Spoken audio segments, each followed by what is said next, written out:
Hi everybody, I'm Tim Bulott and welcome to WeaponsAcademy.com. I got Terry Green with us here today, and we've got a bit of a special for you today. It's Veterans Day 2020, and respects to you, Terry, and all those that served and did time in service of our country. And to kind of commemorate that today, we've got some of the most utilized weapons of our veterans, primarily World War II here, that we're going to take a look at today. So Terry, you're a bit of a historian on these weapons, so we're going to kind of let you run with this for a while and tell the folks exactly what we got. And then after that, we're going to step out on the range and we're going to run some basic drills, but some modern drills with some antique weapons of war. We'll be back.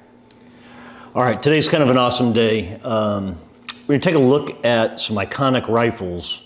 It's Veterans Day today. I'd like to kind of pay tribute to some of those that came before us. And that greatest generation, these were the tools, these were the implements that they went to war with and were successful in World War II and beyond. So just kind of as a brief overview, and I do tend to kind of geek on these firearms a bit. As a brief overview, what we're looking at on the table in front of us are, some of the first ubiquitous, they were widely issued semi-automatic weapons in the world. All the other armies at the time, Germany, England, France, Italy, Japan, all the major armies were still issuing bolt-action rifles to the average soldier. So the United States in the late 30s was doing some research and moving away from the bolt-action rifle, and that's where the M1 Garand came into being. We won't quibble over the pronunciation of the name, Garand. I'm going to go with the colloquial Garand. Came around in the late 1930s, prior to World War II. This was a battle rifle to be issued to the individual soldier, and to replace the 1903 Springfield bolt-action, the 1917 Eddystone, which was also a bolt-action rifle, both of which had seen service in World War I and on through the 1930s prior to World War II. They were just beginning, the Garand was just beginning to be issued prior to the bombing of Pearl Harbor. At that point, production went into overdrive. Obviously, the United States was a little behind the power curve in manpower, armament, stepping into the war. So they were still issuing the bolt-action rifles. In fact, a lot of Marines stormed Pacific Islands and defended Pacific Islands, still issued with the Springfield 1903 and the 1917 Eddystone. Those were also chambered in .30-06. The M1 Garand, chambered in .30-06. It's a semi-automatic clip fed, so this is an en-bloc clip with 8 rounds of .30-06. This is how it's fed, but it's actually a gas-operated rifle. So there is a gas system in it.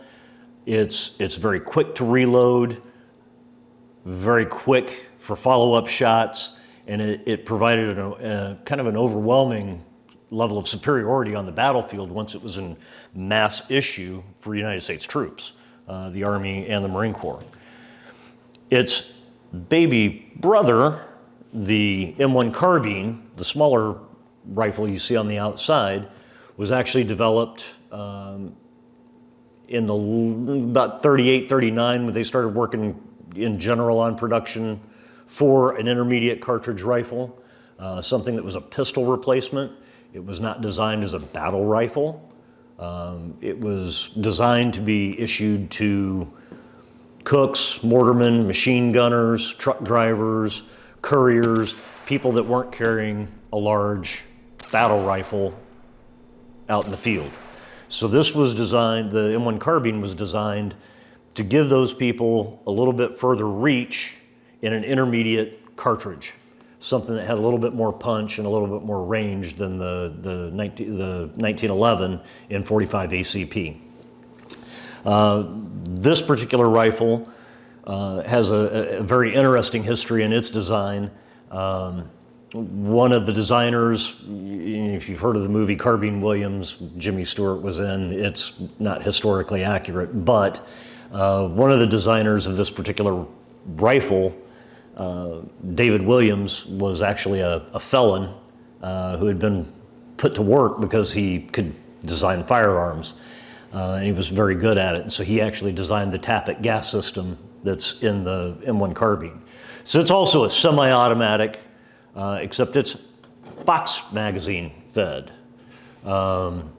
It is gas operated. It has a Tappet system that's very unique in it that drives the gun. So in general, when we start talking about production, oh, and let me finish off where I was on that. So this gun was designed in the, starting probably 39. It didn't really achieve its final design status until 1941 and went into production, acceptance and mass production for the military in 1942. They produced the M1 carbines from 1942 until August of 1945, and those were all the military-produced M1 carbines.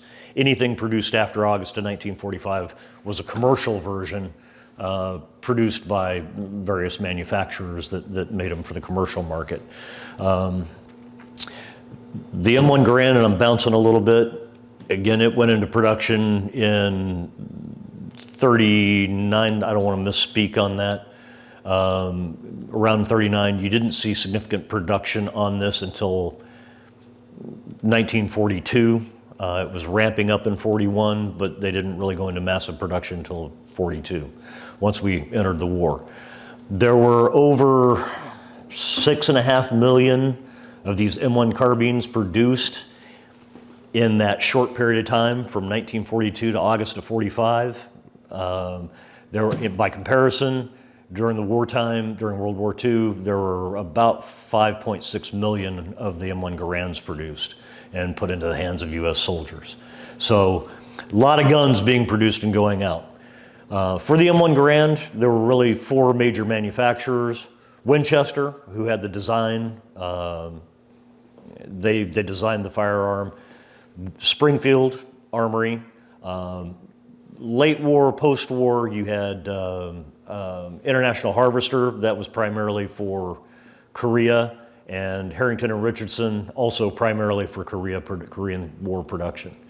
There were about 10 manufacturers for the M1 carbine, and it's kind of fun to look at that because you had manufacturers that went from Inland Manufacturing, which was a division of General Motors, who produced probably the most M1 carbines, down to Rockola, which was a jukebox company, and some of the rarer numbers. Out of those 10 original manufacturers, one of them, Irwin Pedersen, had a horrible quality control. They only produced 3,000 of the rifles, and the government never accepted any of them. So they were taken over by Saginaw Steering Gear, who was already in production on the M1 carbine, and they took over their production. Let's talk a little bit about their use. Again, the M1 Garand is a battle rifle. This is designed to engage, for the infantry to engage their target at long ranges. The qualification tables in the Army initially went out to 1,000 yards. They eventually dialed that back, but here you have a rifle chambered in .30-06 that's capable of reaching a target at significant distance with a lot of punch.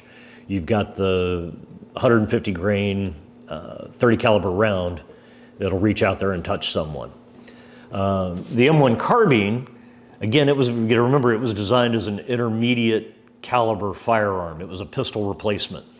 So what you have is a 30 caliber 110 grain round that has about the same energy as a .357 Magnum coming out of an 18-inch barrel. So this little rifle, even though it was never designed to be a battle rifle, was widely adopted by troops who loved it. And it had they would qualify on it out to 300 yards, not something you can do with a 1911 in .45 ACP. But where it really shone was in those close quarters engagements, and that little M1 carbine just kind of owns anything out to about 200 yards. It's pretty amazing when you consider the technology of the time. It got some bad press. There were some anecdotal stories in the Korean War from some soldiers and Marines that said it was an ineffective cartridge. But at that time, they had, at the end of World War II, they were converting to the M2 carbine, which was a fully automatic version of this. Select fire, you could go to semi or fully automatic. And it had about a 750 round a minute rate of fire, which was very difficult to control. And a lot of commanders they had difficulty with troops in their first series of engagements going into combat because they couldn't control that. They would burn through that 30 round box magazine of ammunition very quickly and not really hit anything. So it kind of got a bad rap during that time frame. The carbine stayed in service through the Vietnam War. So it was an effective weapon. It was very popular. It was used by the Marine Corps, the Army, Scouts. We gave these weapons post-World War II to troops all over the world that were allied with us. The M1 Garand was eventually replaced by the M14, chambered in .308, box magazine, very similar design. That didn't happen until into the 50s, into the 60s, but this rifle was still issued and saw service up until the Vietnam War, just not as widely as the M1 carbine. That's kind of a brief down and dirty. What I would really recommend that you do if you want to dig deeper on these, there are some great resources. There's a great book called War Baby, which talks specifically about the M1 carbine. There's some books and resources out there that talk about the M1 Garand. To me, it's kind of a marvel because these firearms were hand machined by people without the aid of computer. They weren't using CAD. This was hand machined off of plans. The receiver, the individual components were manufactured across the nation in various plants, and they all came together into a working firearm that was issued to our guys that were fighting overseas, and they were highly effective. Nobody in the world could compete with these particular firearms. In Europe in particular, the Germans liked to capture these M1 carbines and capture ammo, and they would use them against us. They liked them so much. The only other odd bit of trivia I'll throw out about the M1 carbine, and it may have contributed to some of the misunderstandings on how effective it was. If you talk to any of the World War II veterans and Korean War veterans, magazine is really probably the biggest point of failure on the M1 carbine. So when they were reissued ammunition, they would also get new magazines in the package. And these magazines were lightly built. I mean, they were mass producing these things, and they weren't designed. We tend to think of magazines as something durable that we're going to reuse over and over and over again. And you talk to a lot of the veterans out there, and they'll say that every time they got resupplied with ammunition, what they did is they pitched the old magazines because the spring steel at the time would wear out. And as long as you had new magazines in it, they never had failures with the weapon. So just kind of an interesting aside there. And then the last piece on this is just for comparison's sake. You know, we've got the 30-06 for the Garand right here in 150 grain. Here we have 223-556 in a 55 grain. Obviously, it's what's used, you know, now, at least for the United States and many other countries. The 30 carbine cartridge, 110 grain, 30 caliber. It's about the same size as a 357 Magnum. Slight difference in the case design. And then 9mm, just kind of for comparison, when you start talking about pistol replacement.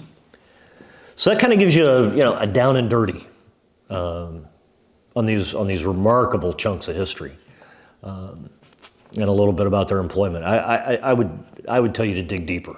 There's a lot of history out there, and it's really kind of fascinating once you start digging into it. All right, Terry, so I actually used to have one of these when I was a young police officer. I just kind of lugged it around in my squad car, and back then we didn't really have a rifle program. Nobody asked and nobody said anything, but it's been a very long time since I fired it. Now this is actually an aftermarket model here, correct? Right, that's a universal M1 Carbine. So that was produced in the 60s as a clone or a copy for the civilian market. It's lightweight. It feels good, but let's see how it runs. Now I'm going to just do a reload drill like we do with the AR-15. Right. Shoot 2, reload, shoot 2, just keeping it light. This does not have a bolt hold open on it, right? No, it does not. Okay, so we shoot to get the click. Okay, that means I'm out of ammo. I need to activate a reload. Mag release, not exactly ergonomic, not user friendly so much, and then it's got a little safety there, right? Yes. Right over the trigger, actually, kind of. A lot of guys, a lot of GIs didn't use that safety a whole lot. They didn't use it on the ground a whole lot either. The way that's positioned, it'd be real easy to go from safe to having a discharge. The original safety was. And I'm not saying that's a good thing. Right. The original safety was a push button, and they changed it to the lever because guys in combat and under stress would mix up the magazine release and the safety. And suddenly you drop a magazine when you were trying to click off safe. Okay, so let's load this beast. I'm going to insert, lock it in. Okay, so actually that's not working too well right off the bat. Yeah, all right, so let's see what happens here, okay? Stand by. Safety is off and up.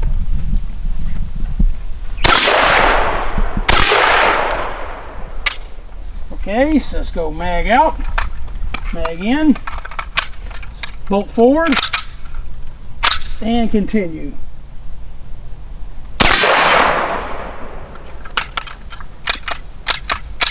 And looks like we've had a classic stoppage there, okay? So let me get that cleared out. And so forth. So it didn't pick up that last round there. It just seemed to feed it right into the feed ramp. Yeah, it's not liking that last round there at all. Yeah, sometimes that's an issue with some of the commercial manufactured. Maybe more of a magazine. So that first magazine we used was an actual, go ahead and check clear, actual World War II government mag, right? And this is a Korean manufacturer current magazine. Now the Korean manufacturer magazines are some of the best on the market. They're actually really good, especially for use in the older World War II guns. They're made really well. The South Koreans specifically didn't look at these as disposable like the original magazines. But the firing of it it's lightweight, not any more than a sub gun or anything like that. No, it was fully loaded. That rifle is 5.8 pounds. It's lighter than an M4. Let's see if we can work out this mag issue and let's run a few drills. Excellent. Let's do it. We'll be back. Okay, combat reload drill. Stand by. Threat.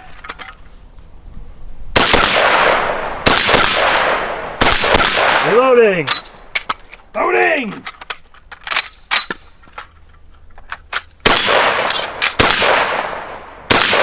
Loading. Loading.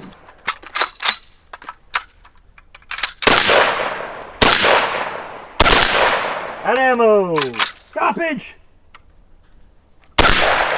Out. All right, so I lost one on the ground. Stoppage. Other than that, clean execution. All right, this is going to be 6 standing, 6 kneeling. 6 standing, 6 kneeling. 6 kneeling, got it. All right, shoot it, ready? Ready. Stand by, up.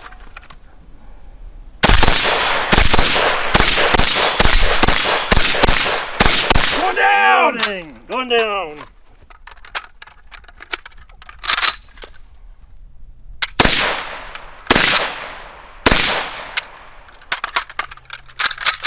Stoppage! Stoppage! Multiple stoppage! Out of ammo! Out of ammo. Well, struggled through that one. Clear. Clear.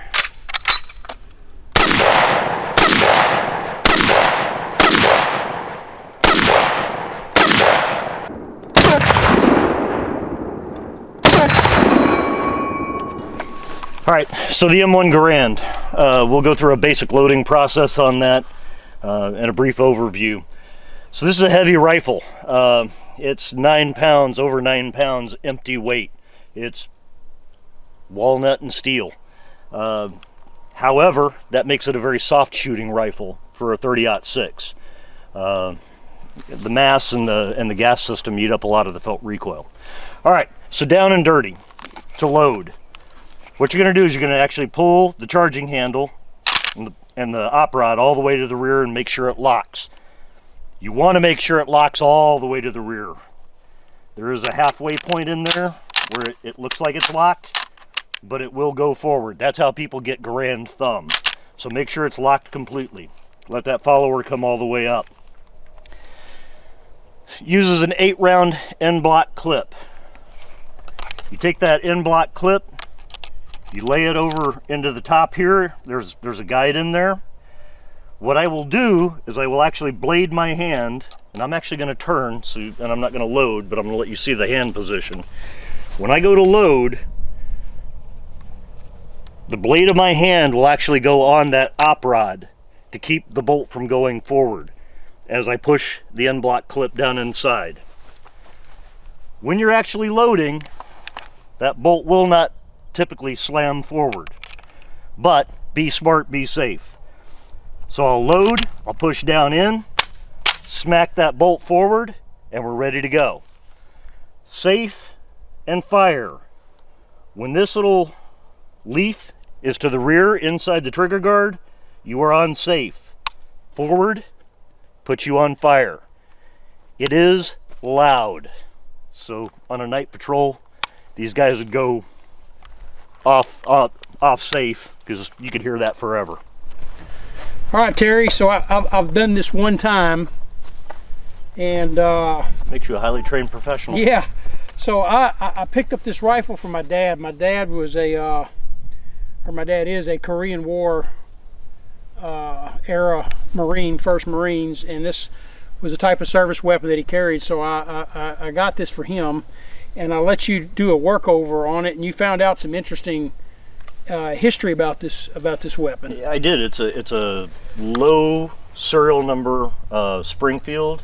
So this rifle was actually born in probably February or March of 1942, within 60 days of Pearl Harbor. So this is, you know, a 78-year-old rifle that more than likely saw action somewhere in the European theater or the Pacific. So if it could talk and tell its stories, yeah, it'd be pretty amazing. It might be interesting. So, okay. So anyway, let me give this a whirl here. So I've got three of these clips. Those are actually clips. These are clips. I got that right because we make fun of that. Let me see what I got. All right, I'm ready, Terry. All right, so go ahead and load and make ready. Think in terms of, yes, dipping that hand. Now that happened automatically. It did, and that's why I want you to have that hand bladed there. Okay. So what I'm doing is I'm pushing with the thumb while the hand is holding that. All right, let's get it. All right, shooter ready? Ready. Stand by. Threat.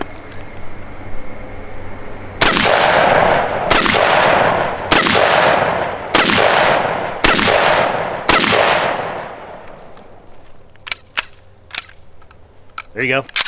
Nice. Loading. All right, so I got to get this on the other side. Blade that hand out. Drive it out with a thumb. There you Ratchet go. it forward.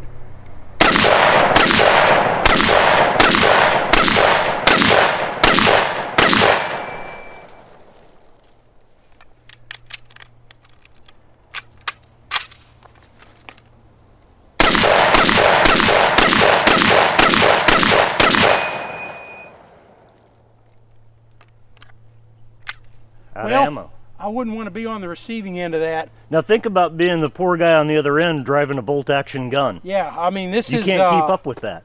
You know, with a little bit of organization, you know, properly... You know, obviously my rig I'm using here is not for this weapon, but getting that down a little bit, you could dish out some violence, You no could. doubt.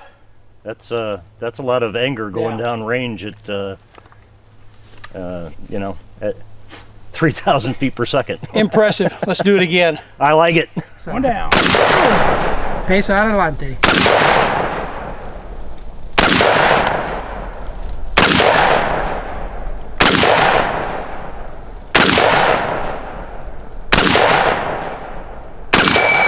Ese.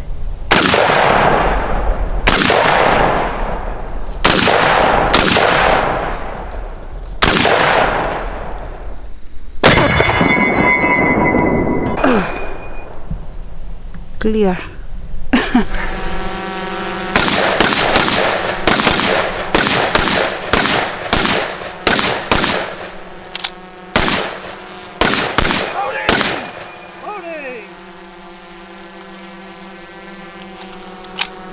Healing.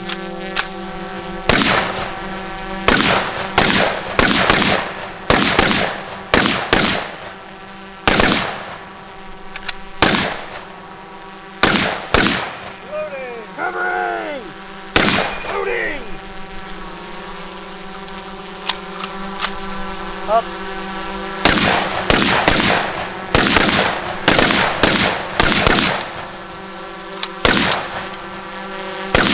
Loading! Loading!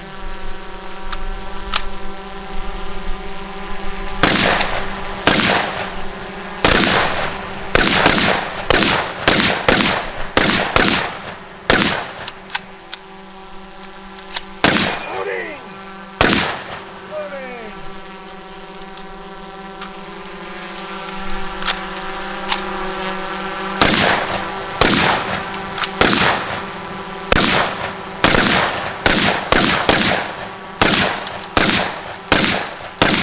Got ammo! Got ammo!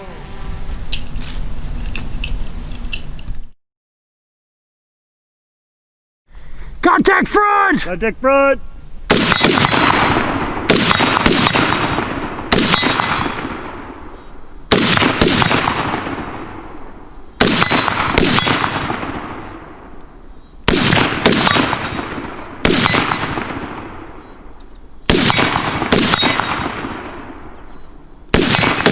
Loading!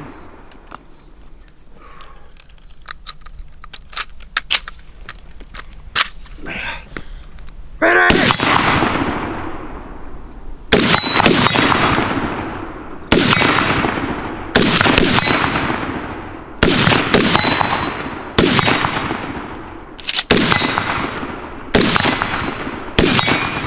Got ammo. Actually found one. Out! Found one. Gonna run it. One saved round. I think I can salvage it. Out of ammo. Terry, I think we damaged some steel. I think so. You killed yours. It's Yeah. falling down. We just repaired those, and I got to get them fixed back up for the next class. Trying to A hit it mirar and los settle daños them que back in hicieron. because I was knocking it all over. No, it was going. You know, it definitely. Look at the accuracy, though. Yeah, better. What pitted it up?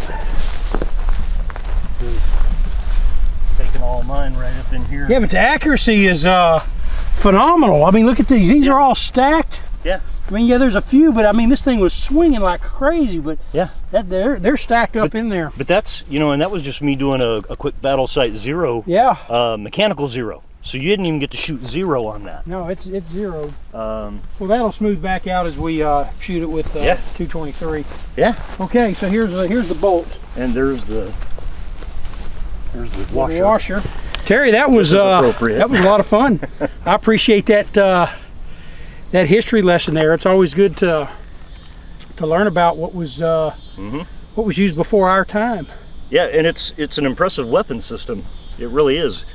What did we go through? We went through probably 90 rounds apiece. Yeah, we did. I mean, How's your shoulder feel? Yeah, you know, I mean, my shoulder's not hurting you- or anything like that, but I definitely haven't been shooting an AR-15 out here, you know, or an Yeah. MP5. But imagine shooting that much 30-06 in a short period of time. No, I mean, it's still warm. And another thing is I wouldn't want to be on the receiving end of this either. No, sir. You know, that this thing can definitely dish out some violence. Yes, it can. That's why Patton called it the greatest battle implement ever invented. I have to say, considering the malfunctions we had with the carbine, I prefer this. I prefer the battle rifle. Yeah, well, and the carbine, You know, mission dependent, of course, right. but still. And while we're talking about mission dependent, we need to come back and make another series using these in modern SWAT tactics Let's do it. and put these to work back in the shoot house. I think the carbine will shine in that environment. Yeah, so we'll give that an opportunity also. Excellent. I like it. Terry, I appreciate it. Thank you for watching this series at WeaponsAcademy.com. We hope you've enjoyed classic weapons training with the M1 Garand and the M1 Carbine.